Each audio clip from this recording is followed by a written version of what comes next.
Operation Sindoor நடவடிக்கைக்கு பிறகு ஜம்மு காஷ்மீரின் எல்லைப் பகுதியில் இந்திய பாதுகாப்பு படையினர் தீவிர ரோந்து பணியில் ஈடுபட்டு வருகிறார்கள். அதனையும் மீறி பயங்கரவாதிகள் சிலர் ஜம்மு காஷ்மீர் பகுதிக்குள் ஊடுருவி வருகிறார்கள். இப்படி அத்துமீறி நுழையும் பயங்கரவாதிகளுக்கு இந்திய பாதுகாப்பு படை தக்க பதிலடி கொடுத்து வருகிறது.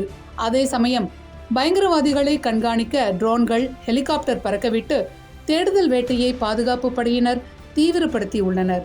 குறிப்பாக காஷ்மீரின் பந்திப்போரா பகுதியில் நசேரா நர் என்ற இடத்தில் உள்ள எல்லை கட்டுப்பாட்டு பகுதியில் பயங்கரவாதிகள் ஊடுருவி உள்ளதாக இந்திய இராணுவத்தினருக்கு ரகசிய தகவல் கிடைத்துள்ளது.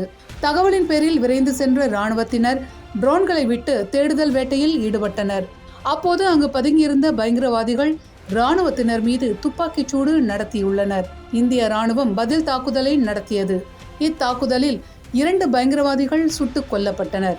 அவர்களில் ஒருவர் மனித GPS என்று அழைக்கப்படும் பகு கான் என்பது தெரிய வந்துள்ளது. இவர் கடந்த 20 ஆண்டுகளுக்கு மேலாக சர்வதேச எல்லை கட்டுப்பாட்டு பகுதியில் பாகிஸ்தான் பயங்கரவாதிகளின் ஊடுருவலுக்கு வழிகாட்டியாக செயல்பட்டு வந்தது தெரிய வந்திருக்கிறது.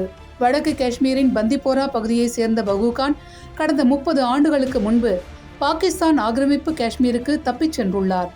அங்குள்ள பயங்கரவாத அமைப்பில் இணைந்த பகு கான் ஆயுத பயிற்சி பெற்றார்.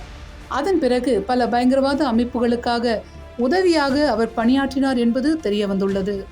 அது மட்டுமன்றி இவருக்கு எல்லை கட்டுப்பாட்டு பகுதியில் உள்ள அனைத்து இடங்கள், மறைவிடங்கள், ஊடுருவல் பாதைகள் என அனைத்தும் தெரியும்.